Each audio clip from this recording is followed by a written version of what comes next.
मित्रों नमस्कार। कल आप सब लोगों का रिस्पॉन्स मिला कि आपने कहानी बहुत अच्छी लगी, उसके लिए बहुत-बहुत धन्यवाद।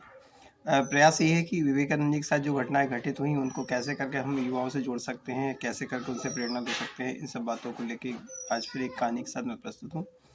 मित्रों, ये घटना उस समय की जब बनारस के घाट पे स्वामी जी परिव्राजक के रूप में भ्रमण कर रहे थे, तो स्वामी जी का बनारस जाना हुआ। तो बनारस के जो घाट थे, वहाँ बंदरों का काफ़ी आतंक था। तो वहाँ पे बहुत सारे बंदर थे जो यात्रियों को परेशान करते रहते थे। वहाँ पे जो भ्रमण करने आते थे, सुबह समय था और स्वामी जी वहाँ भ्रमण कर रहे थे, तभी एक बंदरों का झुंड उनके पीछे पड़ गया और उनकी संख्या धीरे-धीरे बढ़ती गई और स्वामी जी वहाँ से उनसे बचने के लिए भागने लगे।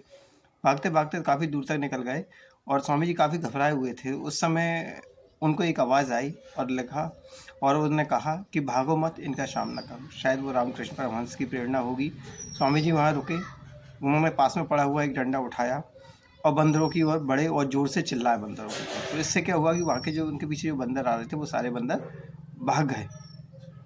और तो इससे हमें ये प्रेरणा मिलती है कि जब हमारे पास मुसीबतें आएँ या समस्याएँ आएँ, तो हमें उनसे भागना नहीं चाहिए। आज के टाइम में हम चाहते हैं कि हमारा जीवन बहुत आरामदायक हो, उसमें कष्ट ना हो, तो हमारा युवा है कम्फर्ट ज़ोन में रहना चाहता है, आराम से जीना चाहता है, लेकिन ये वास्तविकता नहीं है। जीवन में समस्याएँ आना चाहिए। विवेकानंद जी ने कहा है, "in a day you don't cross any problem, you are sure that you are travelling wrong way." अर्थात जिस दिन जीवन में आप किसी समस्या का सामना ना कर रहे हो, आप समझ लीजिए आप गलत रास्ते पे जा रहे हैं।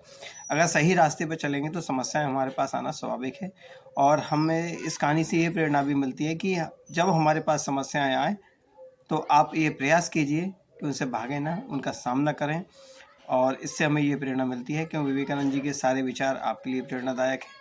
तो आज की कहानी से हमें ये समस्या मिलती है कि हमें मुसीबतों से भागना नहीं है, बल्कि उनका सामना करना है और आपको वो महाभारत का वो प्रसंग याद होगा, जहाँ जब कृष्ण भगवान सबको कुछ न कुछ दे रहे थे, तो उस समय उनसे उनकी बुआ ने पूछा बुआ से पूछा कि बुआ आपको क्या चाहिए? बुआ ने कहा कि अगर आप मुझे कुछ देना चाहते हैं तो मेरे जीवन में समस्याएँ दीजिए कि अगर मेरे जीवन में समस्याएँ रहेंगी, तो मैं आपको याद करती रहूँगी और समस्या रहेंगी तो आप मेरे साथ रहेंगी। अगर हम सुख में जाते हैं तो ईश्वर को सबसे पहले भूल जाते हैं। आज की कहानी से यही प्रेरणा मिलती है। बहुत-बहुत धन्यवाद। नमस्ते।